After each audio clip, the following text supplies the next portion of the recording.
Dead Man's Island by John Escott. Published and copyright Oxford University Press, 1992.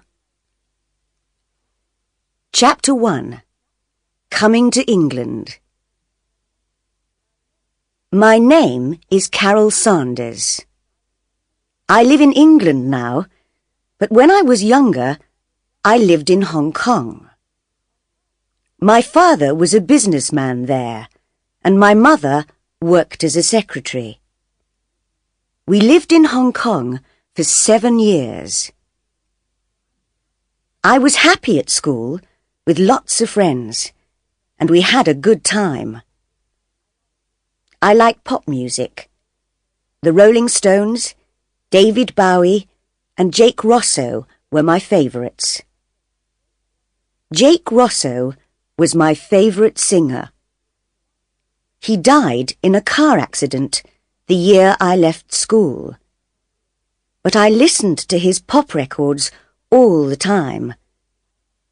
I had hundreds of pictures and photos of him on my bedroom wall. Then one day in winter, when I was 17, things began to go wrong for me. My father went to Australia on business. I loved him very much and didn't like him going away. "Come home quickly," I always said to him. He was in Australia for 2 weeks. Then on the day of his journey home, an aeroplane from Sydney crashed into the sea just south of Hong Kong. Everybody on the plane died. I heard about the plane crash on television. At first, I did not think about my father. Then I remembered he was flying back from Sydney on that day. "Oh no!" I cried. I telephoned the airport, but they did not know the names of all the passengers then. Perhaps my father didn't get that plane, I thought. Oh, please, please. My mother was at work, and I called her on the telephone. She came home quickly, and we went to the airport and waited for news. Later, we learned my father was on the plane. "It's not true!" I shouted. But it was true, and I began to cry. I cried for weeks and weeks. I spent many days alone in my room. I was lonely and sad, and I wanted to die too. I stopped going out with my friends. I didn't want to see other people. I stopped listening to Jake Rosso's records and took his pictures off my bedroom wall. I didn't listen to music or watch television. Nothing mattered anymore. Then I stopped crying. I stopped feeling sad and began to feel angry. "Why did it happen to him?" I asked my mother. "Why do the best people die? Jake Rosso, my father." I don't know, Carol," my mother said. She was unhappy too. At the time of the plane crash, I was a student at college. I enjoyed the work and college life very much. But after my father's death, I stopped doing my work at the college. I began to go out with some new friends. They were different from my other friends, and my mother didn't like them. "They're bad people, Carol," she told me. "They do dangerous things." "They're exciting," I said, "and I like them." I knew she was angry, but I didn't care. But then I learned my new friends took drugs, and I began to take drugs too. It was wrong and stupid. I know that now. But I was unhappy and angry. The police came to the college to arrest some of the students. They didn't arrest me, but I had to leave the college. It was a bad time. My mother was very unhappy with me. "What am I going to do with you, Carol?" she said. "I'm sorry," I told her. "We'll go back to England," she said. "You can find a college there. Perhaps you can be happier in England." "All right," I said. "I want to forget what's happened. I want to forget what I've done and begin a new life, be a new person." A month later, we came back to England. We lived in London, in a hotel. It was strange at first, with all the red buses and everybody speaking English. It was the beginning of the summer, 3 months before college began in the autumn. London was full of tourists.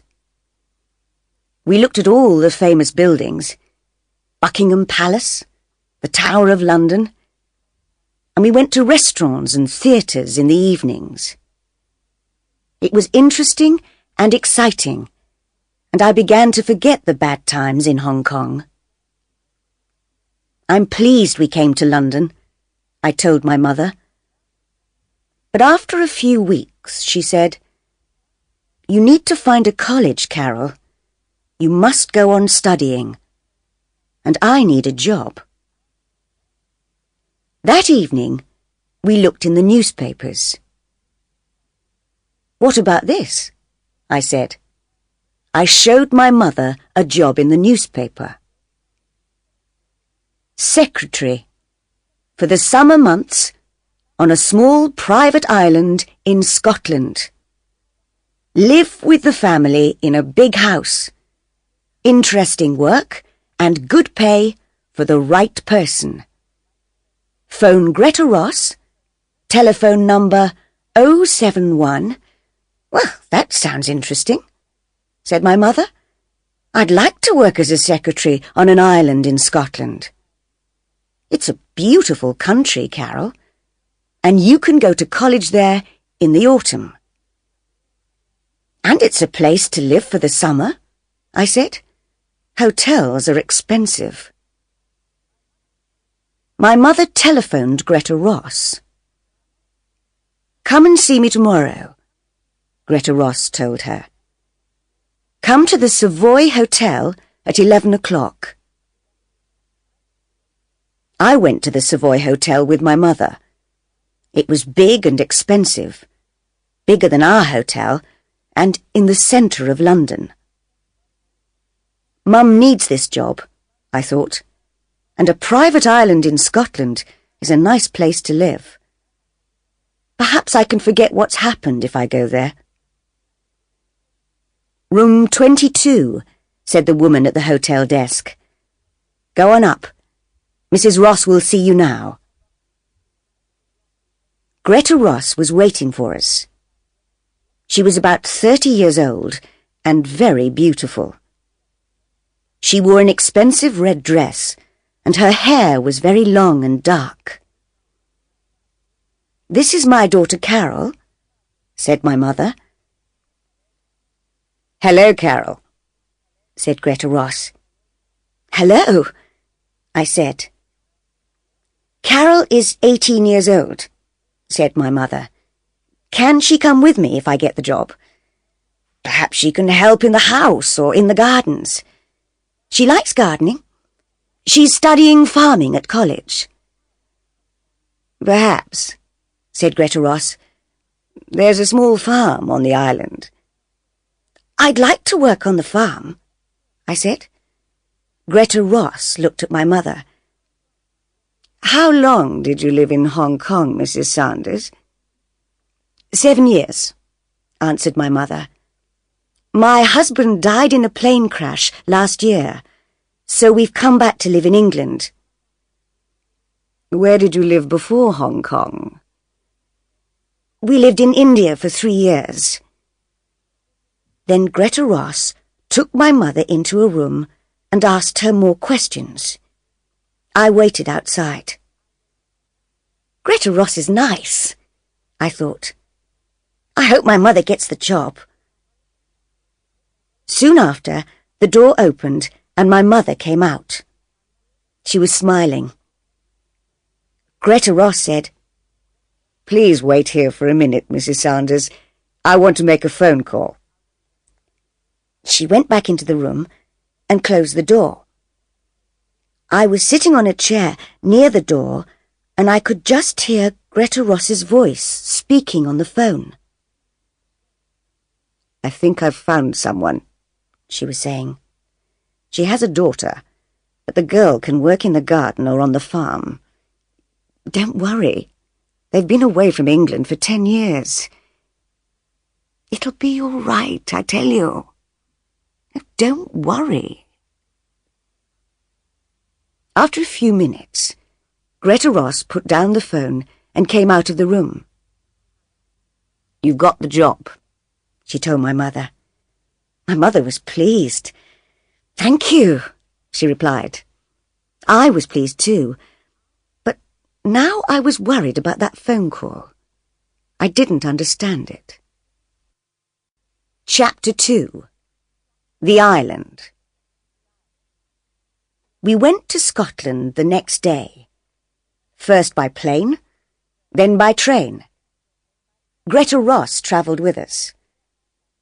I looked out of the train window and saw fields and villages and mountains. Mum is right, I thought. Scotland is a very beautiful place. "You're going to be my husband's secretary," Greta Ross told my mother.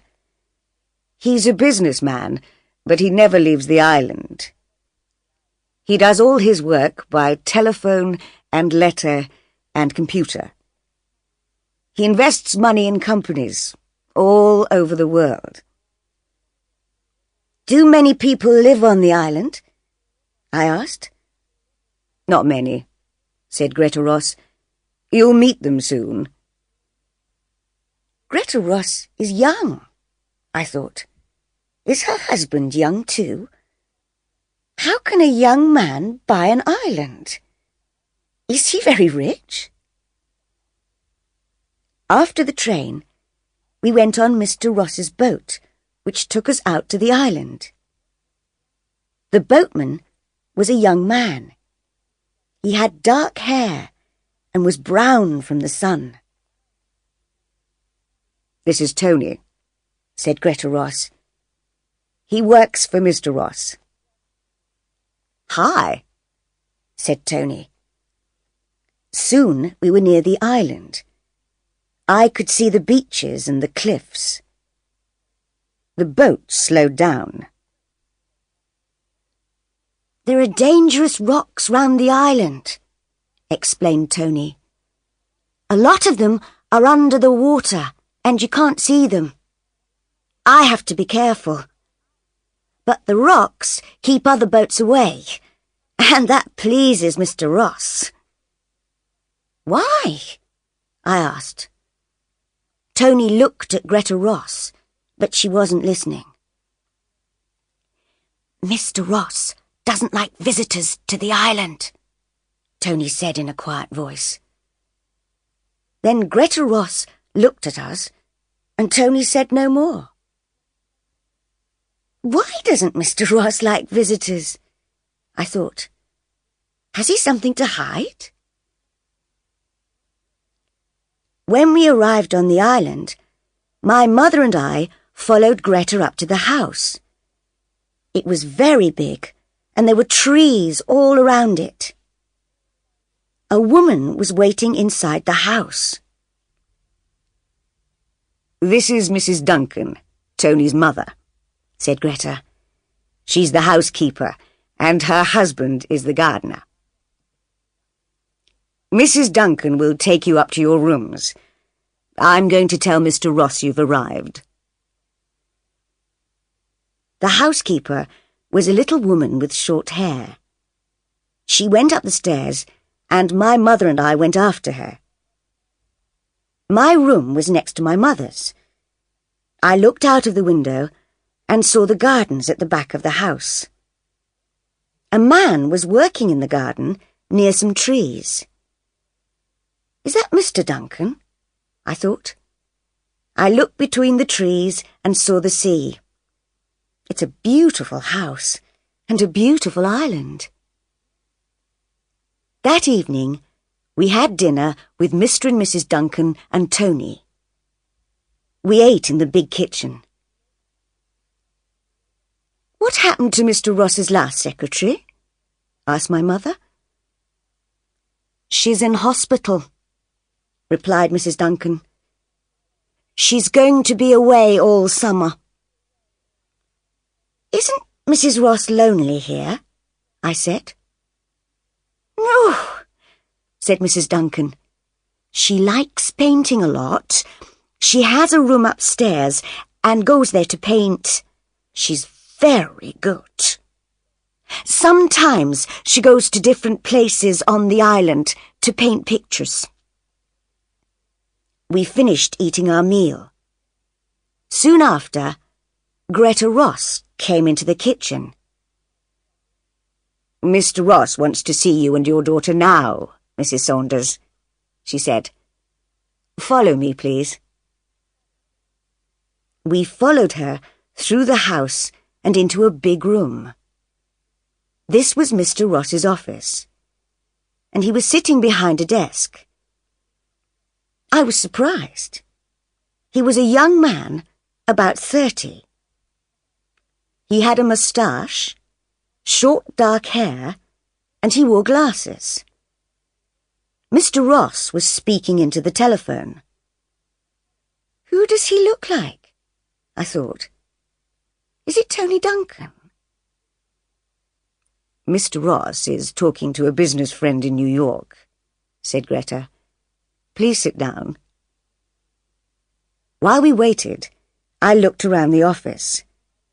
There were 3 telephones, a computer, and lots of books and papers. There was another door, and I could see a smaller room next to the office. There was a smaller desk and another computer in there.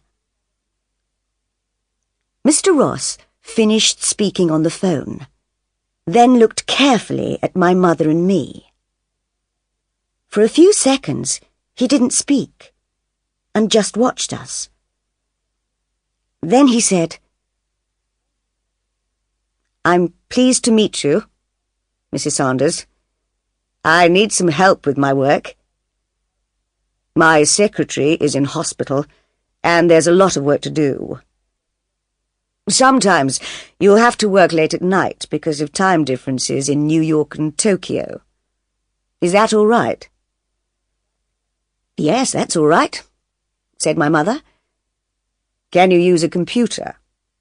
"Yes." "Good." He looked at me. "Is this your daughter?" "Yes, this is Carol," said my mother. "Hello," I said. "Greta says you like gardening. There's a big garden here, so you can help Mr. Duncan. And there's a farm. Dan and Stella Parks live in the farmhouse and work on the farm. You can help them too. We have some animals. Some sheep, a few cows, and chickens. And there's a horse called Smoke. He's grey, like his name. Can you ride?" "Yes," I said. "I can ride a horse." "You can ride Smoke around the island, if you like." "I'd like that," I said. "Thank you." "And we grow vegetables and fruit," he said. I work on the farm sometimes. I enjoy it." I smiled at him, but he didn't smile back. "Carol will enjoy working on the farm," said my mother. "Won't you, Carol?" "Yes," I said.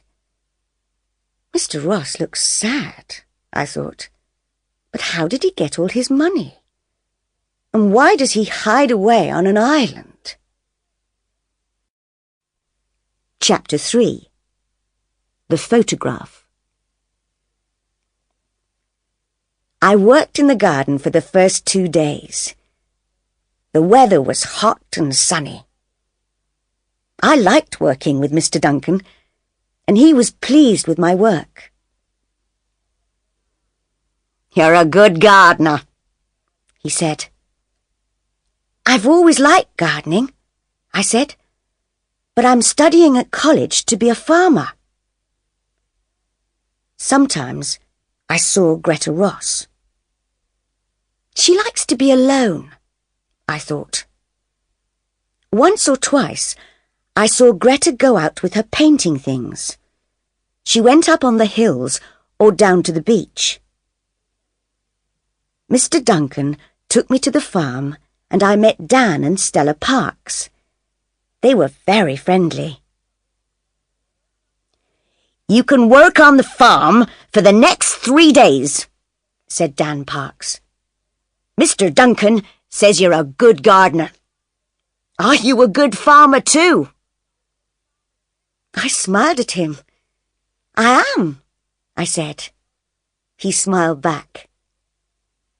So I worked on the farm with Mr. and Mrs. Parks. They were nice people. I helped with the cows and the chickens and went up on the hills with Mr. Parks and his dog to look at the sheep. One afternoon, I went out riding. Smoke was a big, lazy, friendly horse. I enjoyed riding, and Smoke knew his way around the island very well. I learned new places to go to. I rode along the cliff top and then in between some trees. When we came out of the trees, I saw the house from the other side. I tried to find the window of my room. Which one was it? Suddenly, I saw a face at one of the windows. The face was looking at me. It was there for just a second or two, then it moved away quickly. Who was that? I thought. Was it Mr. Ross? And which room was it? I didn't see my mother very much that first week. She worked all day and in the evenings. She wrote letters to South America, Japan, Canada, and Australia. Sometimes she worked after I was in bed. "Mr. Ross works hard," she told me. "He invests money in many companies and countries, but it's not his money." "It's not?" I was surprised by this. "No, it's his wife's money. And she bought the island. It's her island, her house, her farm. Everything belongs to her." How strange. But why does Mr. Ross always look sad? And why does he never leave the island? I asked. "I don't know," said my mother. "He says he likes it here and likes working on his farm. It's strange, I know." Sometimes, when I finished work, I walked along the beaches or the cliffs, or I went swimming in the sea. I liked swimming. Greta Ross often came to the beach to swim, but Mr. Ross never came. "Stay away from the rocks, Carol," Greta Ross told me. "They're very dangerous." "I will," I said. Sometimes I took my camera to the beach and took photographs of some of the boats that went by. I took photographs of the birds on the cliffs. There were other small islands near our island, and boats with tourists stopped at them. But no boat stopped at our island. They kept away from the dangerous rocks. Tony was right. The island did not have visitors. One day, I was walking back to the house and had my camera with me. I stopped and looked at the big house.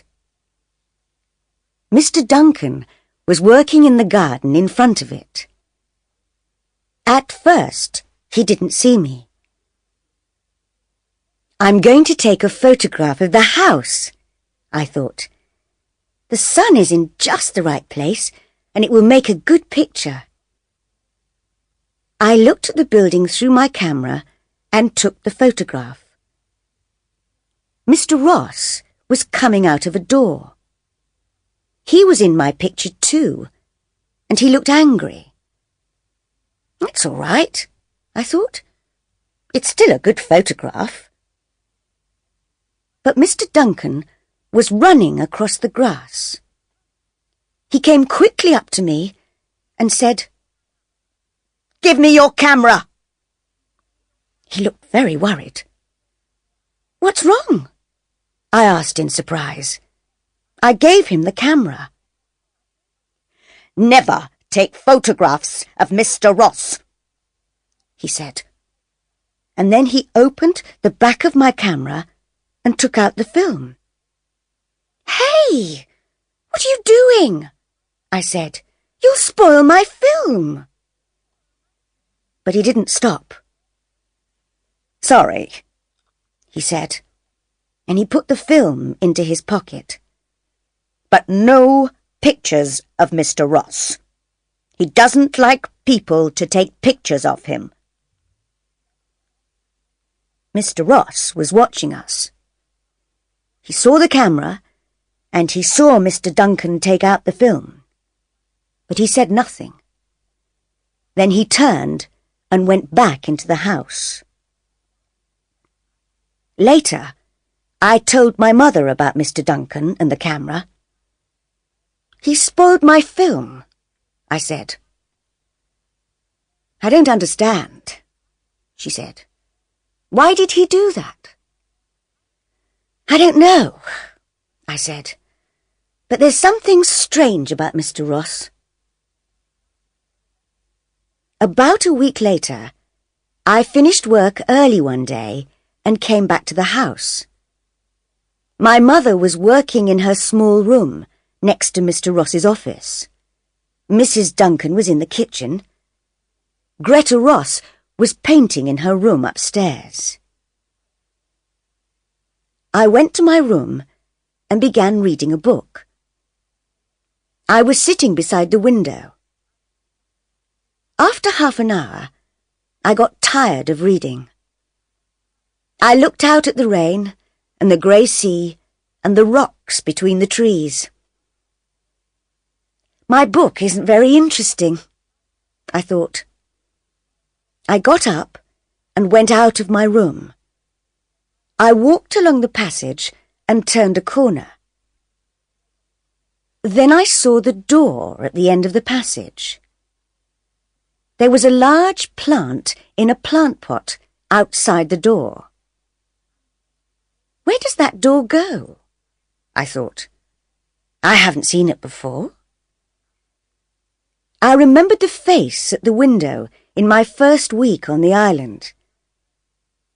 Perhaps it's the door to that room, I thought. I walked along to the door and turned the handle. The door didn't move. It was locked.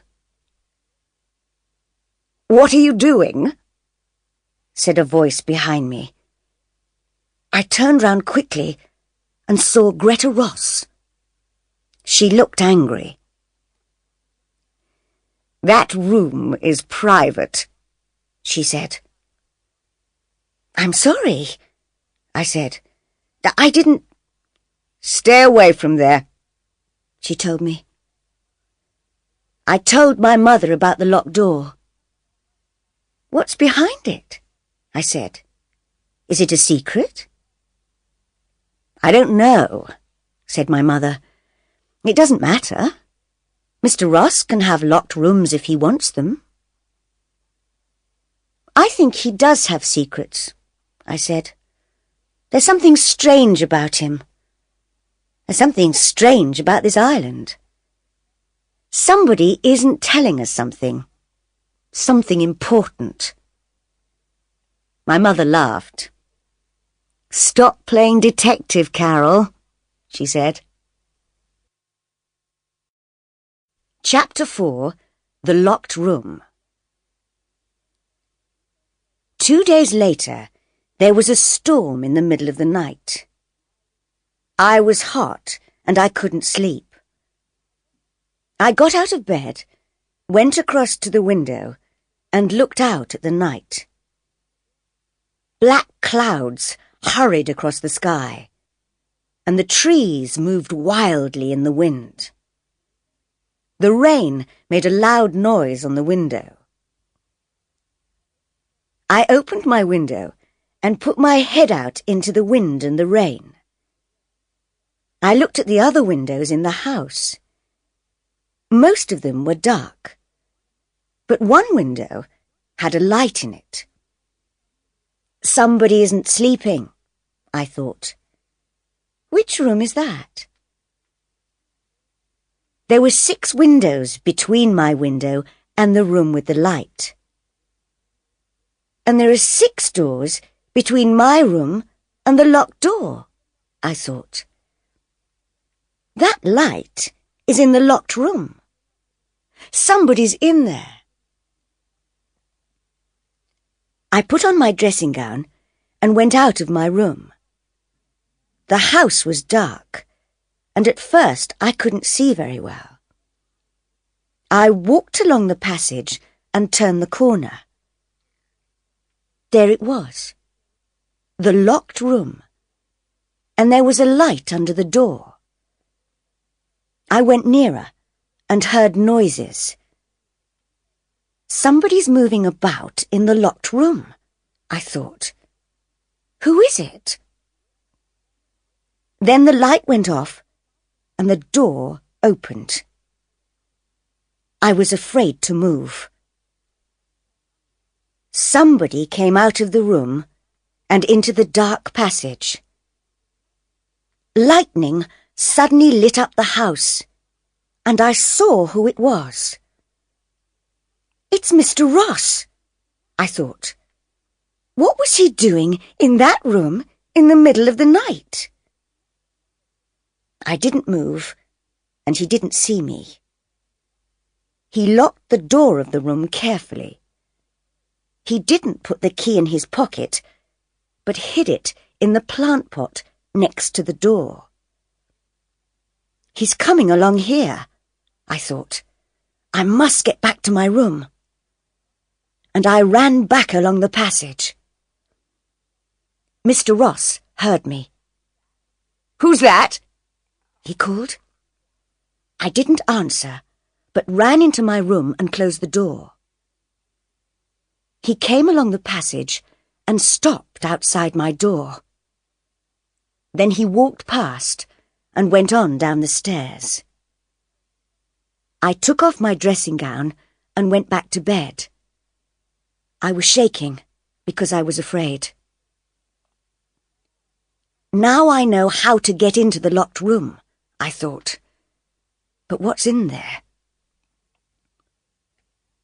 There was no storm in the morning, but it was still raining.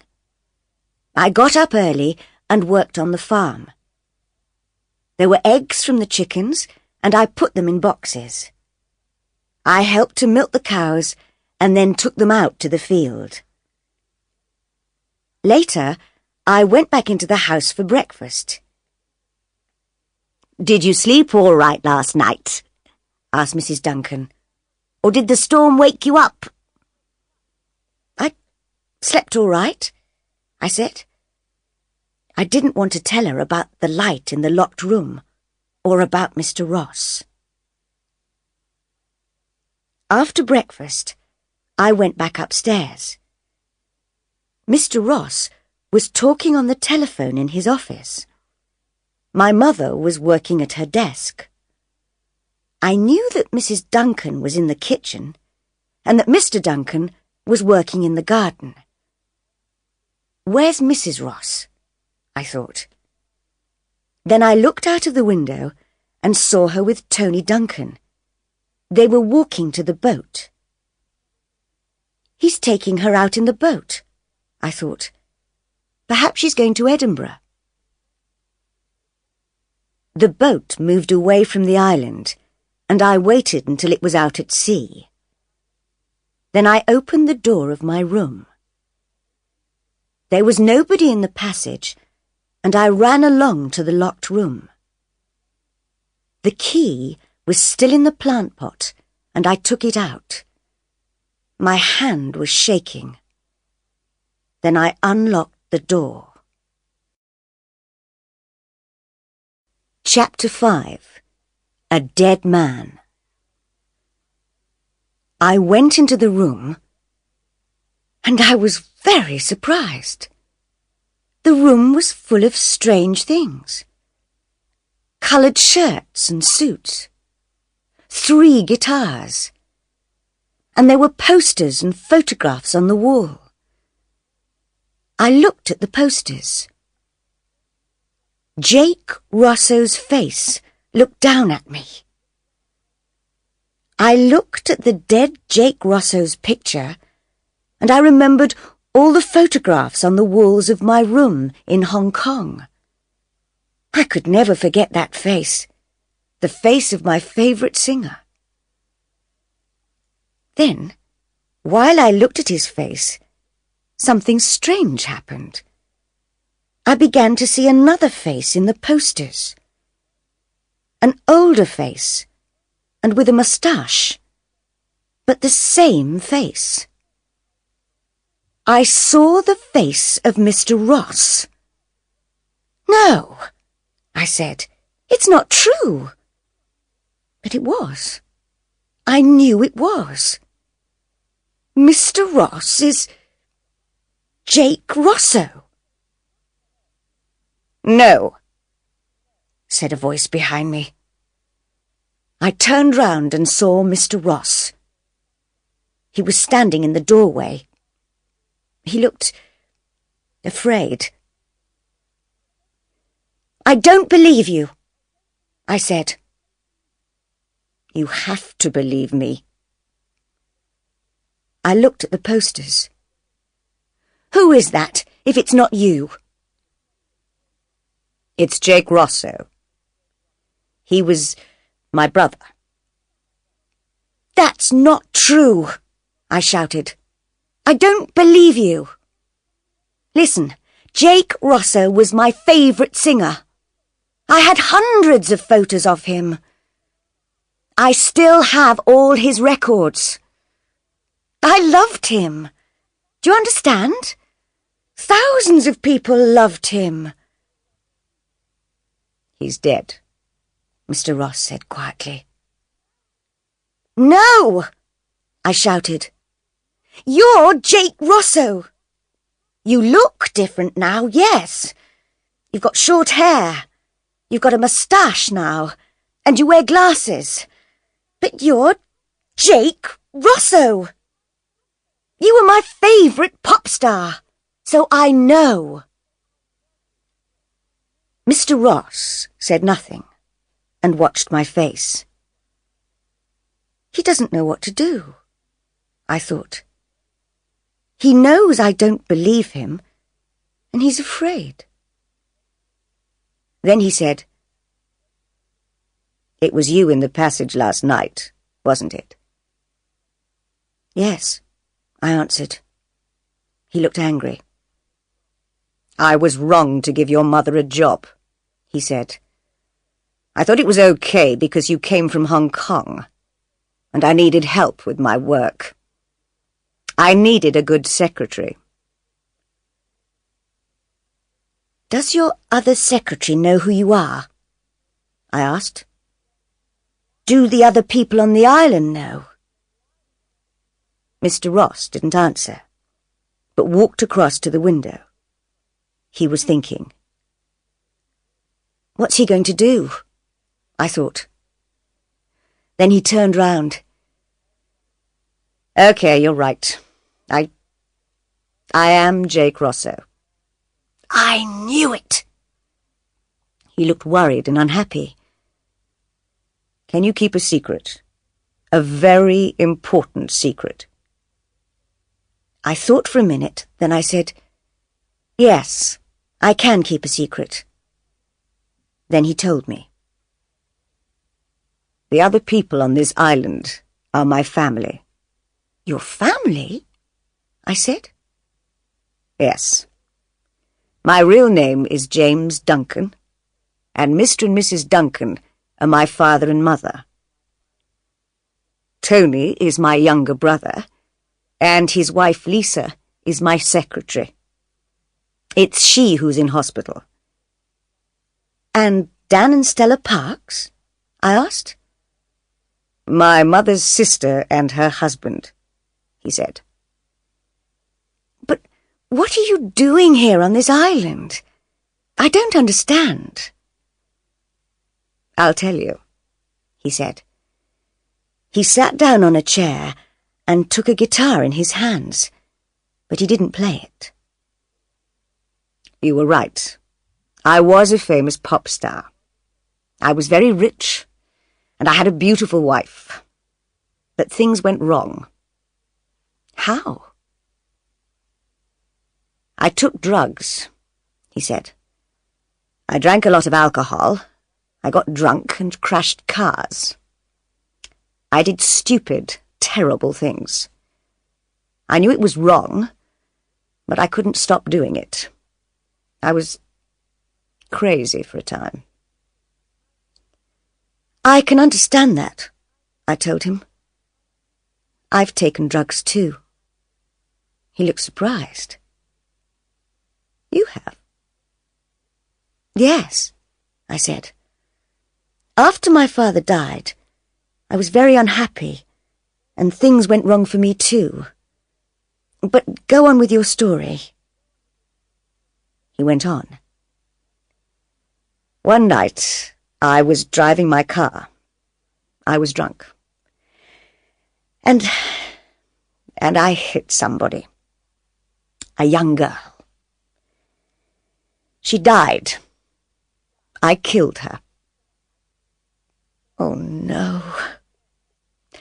Yes, he said. She was 15 years old. I wanted to die too. The money didn't matter anymore. Nothing mattered anymore.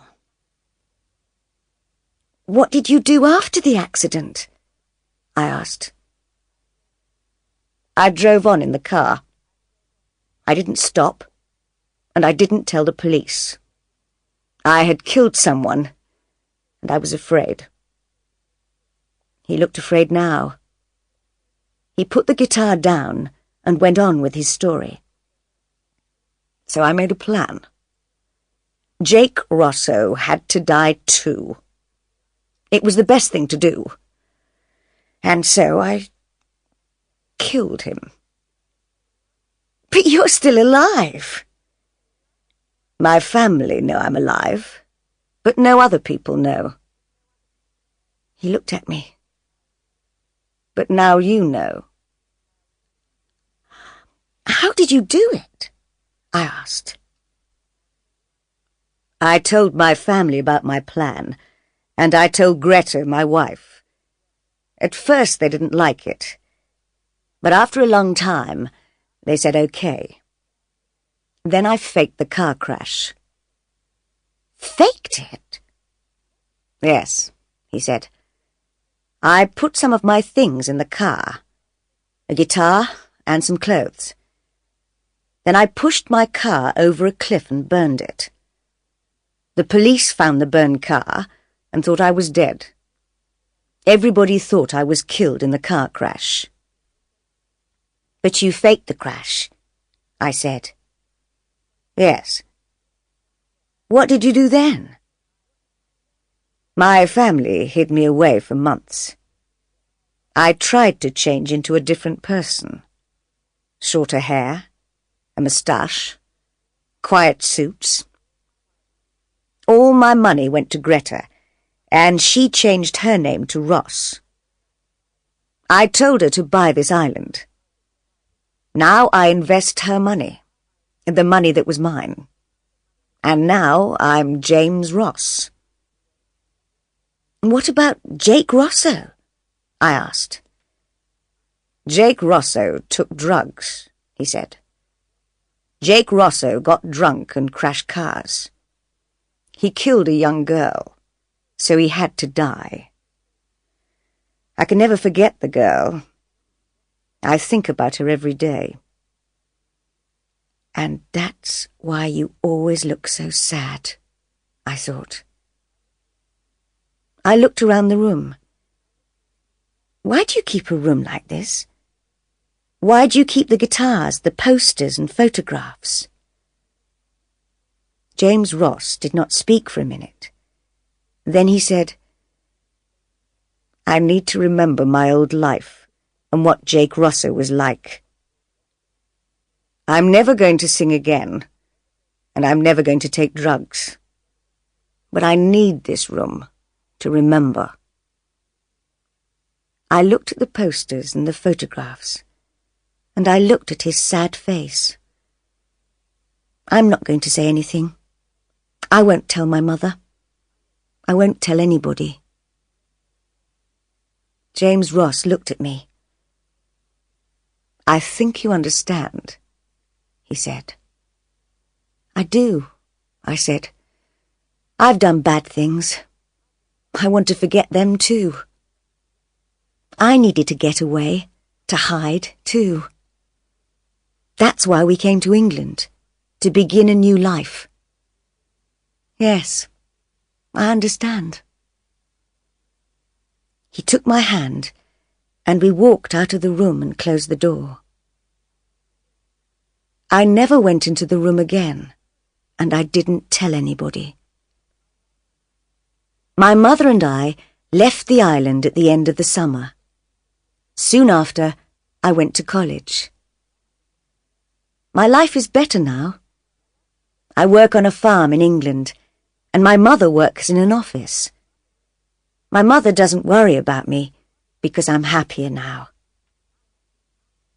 I haven't been back to the island, but I know there's a dead man living there.